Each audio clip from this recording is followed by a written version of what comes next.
So a friend of mine asked me to do a tutorial on how to make a real simple game in Unity. So I figured I'd do that and share it with everybody today. So the next few videos, it should take more than a few, but I'll show you how to make a real simple game. And, this first video, I'm just going to show you what the game is, tell you what you need to download, how to get around in Unity a little bit. That's the game engine I use. But this is it. It's real simple. Chicken spins around the middle. You click the button. If you clear the barriers and the egg get outside of it, you get a point. If not, you get a die like that.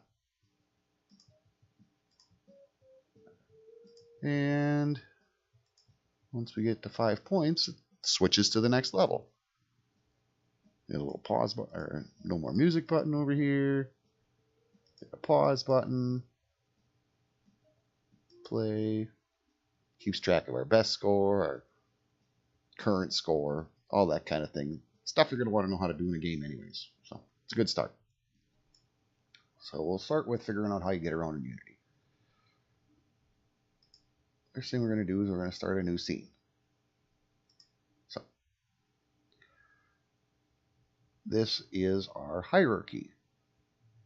This is everything that we've placed in the scene to build the game. The scene is where we build the game. The hierarchy is everything we've placed in the scene to make the game. It's just basically a list of, generically it's game objects. Everything is a game object. The specific game object is a camera. That's all that's in the scene right now. Is just this camera. This right here is your project panel. This tells us all the assets we've created to make the game. They're not necessarily in the scene being used in the game at the moment, but it's all the files we've created, whether it be sprites or scripts or sounds or whatever. Okay. This is the inspector. The inspector tells us all the information about the object we've clicked on. It doesn't matter if it's something that's in our scene or if it's something that's in our project. So on and so forth. Tells us all this information about it. As far as getting around goes, this button right here, these are the various maneuvering gizmos, they call them. They're gizmos. But let's just put any object in there. It doesn't matter what.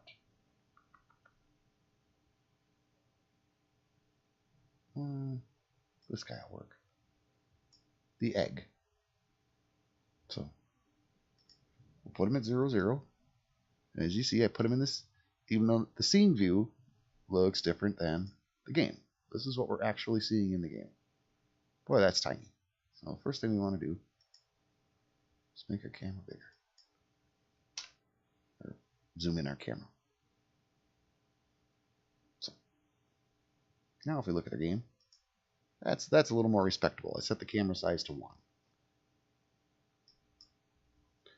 But this first one is what allows us to kind of like manipulate the scene, you know, so we can move around and find stuff.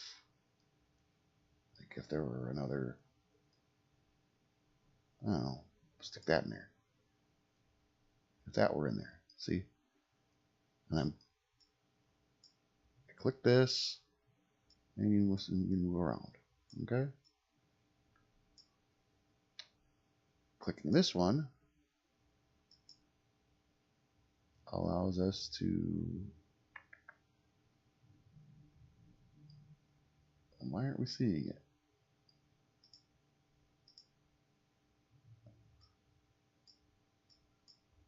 There it is.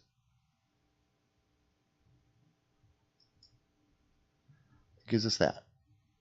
Now we're actually moving. If you look over here in the inspector, you can see the X and Y moving around. We're actually moving the object. If I click on the middle mouse button, it automatically gives you back that hand, and I'm navigating around in the world. Right? So this one's the object. This one's we're moving the world around. This one allows us to rotate it. See? Rotate. And if you look, that's happening in the inspector over here. This is scale. Change the size of it. This is the object's rect. And I never really use this one for anything. So you'll have to play around with that one. And then this one combines them all, right? So I can rotate, grab a hold of it by this little arrow and move it around, grab it by this little box, square it up. So any of these can also be adjusted right here in the inspector. 5, whatever. So anyway, we'll get rid of that. So that's probably a good place to stop. In our next video, I'll show you how to make the sprites we need to make the game.